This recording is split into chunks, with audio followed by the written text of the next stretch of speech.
धाराशिवमध्ये शरद पवार गट आक्रमक झालाय। निवडणूक आयोगाच्या निर्णयाचा कार्यकर्त्यांकडून निषेध केला जातोय।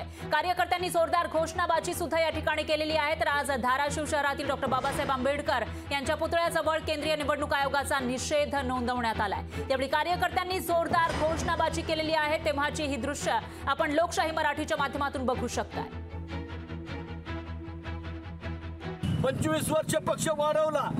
हा पक्ष भारतीय जनता पार्टी पुरस्कृत केंद्रीय निवडणूक आयोगानं या पक्षाचं चिन्ह गोठवलं। या पक्षाचं चिन्ह अजित पवारांना दिलं। याचा धिक्कार करण्यासाठी आम्ही आज या ठिकाणी आलेलो आहोत।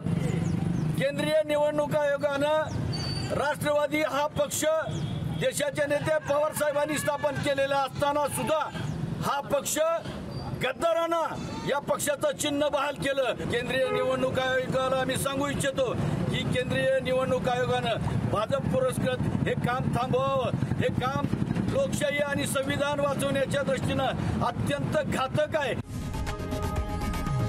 लोकशाही मराठी ऐका, पहा, जागरूक रहा।